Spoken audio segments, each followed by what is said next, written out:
방송을 한번 시작을 해볼게요. 해외 축구 이제 분석 방송. 자, 첫 번째 이제 챔피언스 리그 경기죠. 맨체스터 시티 대 이제 라이프치히. 자, 결과를 봤을 때 일단은 이제 1차전이랑 다르게 맨체스터 시티는 어느 정도 이제 결장자 없이 풀 라인업으로 볼 수가 있고, 이제 라이프치히는 결장자가 어느 정도 많은 상황입니다. 그래서 이제 한번 봤을 때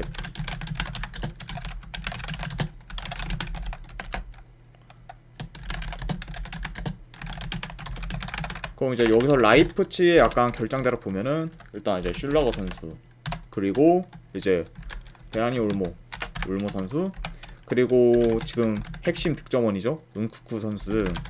어느 정도 지금 주전 부상이 좀 많다.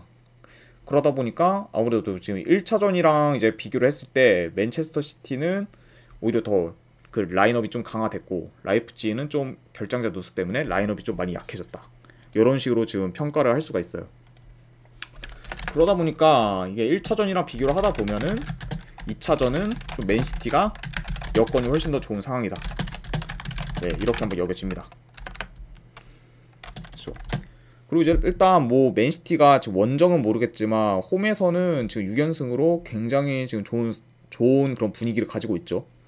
특히 그런 공격력, 수비가, 공수 밸런스가 굉장히 지금 좋고, 그리고 공격력도 지금 어느 정도 계속 멀티 득점 이상 꾸준히 하고 있으니까 지금 맨시티 상태로는 아무래도 최상의 컨디션이 아닐까 생각이 듭니다. 자, 그리고 이 맨체스터 시티랑 라이프치히의 그런 1차전 같은 경우 봤을 때 이 경기 아마 결과적으로는 라이프치히가 1대1로 무승부를 했습니다. 하지만 이거는 경기 내용 자체를 봤을 때는 거의 좀 주전이 어느 정도 결장된 맨시티가 좀 많이 압도하는 모습을 보여줬어요. 그쵸?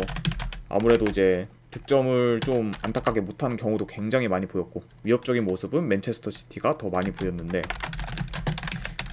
아쉽게도 좀 라이프치히의 좀 판정이 더 아무래도 홈팀이다 보니까 그때 더 좋아서 좀 맨체스터 시티가 많이 불이익을 받았던 경기라고 볼 수가 있죠. 그러다 보니까 일단 이번 2차전 같은 경우에는 아무래도 1차전보다 결장자가 많은 라이프치히이기 때문에 지금 상황에서는 아무래도 맨체스터 시티가 더 우세하지 않을까 생각합니다. 그렇죠. 그러니까 뭐 물론 뭐 라이프치히도 지금 분위기가 나쁜 건 아니지만 맨체스터 시티 원정에서는 좀 많이 힘들지 않을까, 그렇게 뭐 예상을 해봐요. 그래서 이 경기 같은 경우에 분석 결과로는 맨체스터 시티 승, 그리고 네, 마인승까지 한번 보고 2.5 기준으로는 오버 한번 볼게요. 그쵸. 그리고 이거 같은 경우에 2.5 마인승 같은 경우에는 글쎄요. 근데 솔직히 2.5 마인승 같은 경우에 배당 대비했을 때 도전해볼 만한 가치는 있는 경기긴 하지만, 그쵸. 저는 근데 굳이 딱 2점 차 정도가 가장 적당하지 않을까 싶어서 그냥 2.5 기준을 패스하도록 하겠습니다. 그래서 이거는 맨체스터 시티 승, 그리고 마인 승에 2.5 기준으로 오버. 라이프치히도 충분히 지금 공격력이면은 한 골 정도는 이제 넣을 수 있다고 판단이 되기 때문에 이렇게 보면은 아무래도 이게 가장 이상적인 결과로 나와야 되지 않을까 생각이 들어요. 자, 일단은 이제 맨체스터 시티랑 라이프치히는 다 끝났고, 두 번째 경기 포르투 대 이제 인터 밀란.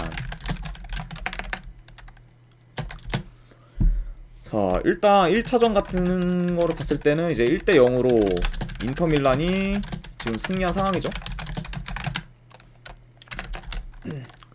그러다 보니까 아무래도 2차전 같은 경우에는 인터 밀란보다는 포르투가 조금 더 이제 공격적으로 나설 가능성이 크다. 왜냐면 인터 밀란 같은 경우에는 최소한 이제 무승부만 해도 진출하는 상황이기 때문에. 그래서 이제 1차전이랑은 좀 양상이 많이 다른 게, 인터 밀란은 좀 더 약간 수비적으로 갈 가능성이 크고 포르투는 좀 더 공격적으로 갈 가능성이 크다. 약간 이런 식으로 좀 보여집니다. 자, 일단 최근 라인업을 비교를 했을 때, 자, 결장자로 보면은 포르투 같은 경우 일단 근데 주전 미드필더 좀 2명, 그리고 공격수 지금 1명 결장. 어느 정도 지금 약간 결장자 누수가 좀 많이 커요, 포르투 입장에서는. 네. 그리고 이제 인터밀란 같은 경우에 주전 센터백 1명, 네, 결장 의심. 네. 그쪽 스크리니아르 선수가 약간 지금 이번 경기에 출전이 약간 할 수도 있고 안 할 수도 있고 지금 불투명한 상태이긴 한데, 어쨌든 그래도 상대적으로 봤을 때는 지금 포르투 쪽이 좀 더 전력 누수가 더 크다. 네, 이런 식으로 지금 판단할 수가 있습니다.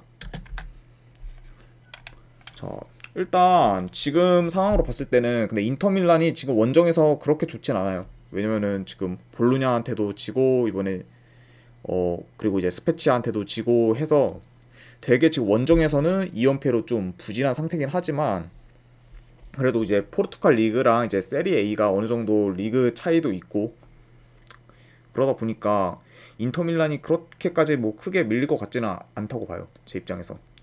게다가 지금 이제 포르투 역시 뭐 지금 2연승으로 자국 리그에서는 여전히 강한 면모를 보여주고 있습니다. 하지만 지금 최근 이제 포르투 같은 경우에도 실점이 좀 많은 상태고, 그러다 보니까 수비가 어느 정도 지금 불안정한 상태다. 이런 거 봤을 때 이번 경기에서도 이제 인터밀란 상대로 어느 정도 실점을 할 가능성은 염두에 둬야 되지 않을까, 그렇게 한번 생각을 해봐요. 그리고 이 경기 양상을 이제 마지막으로 한번 보면, 포르투가 아무래도 지금 더 적극적으로 공격에 나설 것 같아요. 네. 하지만 지금 최근 주전 선수들의 약간 부상이 많죠. 많은 지금 포르투 입장에서 예상보다 공격 전개가 좀 제대로 안 될 가능성이 크다. 이렇게 보여줍니다. 아무래도 지금 이제 미드필더, 그러니까 주전 이제 미드필더랑 공격진 라인에서 부상자가 좀 많아요. 그쵸? 총 합쳐서 지금 3명이죠. 그러다 보니까 일단 중원에서의 싸움도 좀 인터밀란한테 약간 밀릴 경향이 어느 정도 보이고, 그리고 그러다 보니까 그러면은 이제 전개 자체가 좀 많이 힘들 수도 있어요, 포르투 입장에서. 그래서 이제 그런 거를 감안하면은 아무래도 좀 지금 포르투를 약간 고르기는 좀 꺼림칙하지 않을까 생각이 들어요. 게다가 뭐 인터밀란도 뭐 물론 이제 홈에서의 인터밀란이 좀 더 수비가 좋긴 하지만 원정도 그렇게 수비가 뭐 나쁜 편이 아니고 오히려 좀 좋은 편에 속하기 때문에 전체적으로 고려했을 때는 이 경기는 아무래도 인터밀란 쪽 사이드를 봐야 되지 않을까 생각을 합니다. 자, 그래서 이거는 분석 결과, 그리고 인터밀란 이거는 프랜승 볼게요. 저는 인터밀란 프랜승에 고배당으로 이걸 한번 무승부 도전 경기. 네, 무승부. 그죠. 가장 깔끔한 스코어가 1대1이긴 한데 그 정도로 보고 무승부에다가 이제 그리고 2.5 기준으로는 아무래도 저득점을 볼게요. 그렇죠. 그래도 이제 일단 양 팀의 이제 1차전을 봤을 때도 어느 정도 이제 이런 팀들이 약간 공격적이기보다는 약간 좀 신중하게 경기를 하는 플레이이기 때문에 포르투가 득점을 뭐 먼저 선취골을 일찍 하면은 오바 쪽으로 갈 가능성이 크지만, 저는 이제 인터밀란 쪽 사이드를 보기 때문에 어느 정도 약간 저득점 경기로 가지 않을까 생각이 듭니다. 그래서 이 경기 같은 경우에는 이제 인터밀란 프랜승에 고배당으로 도전하실 분들은 무승부, 그리고 2.5 기준으로 언더, 이렇게 한번 보도록 하겠습니다. 자, 일단은 이제 이것까지 해서 네, 분석 방송은 이제 전부 다 오늘 끝이 났습니다. 일단 지금까지 분석 방송 시청해주신 분들 대단히 감사드립니다.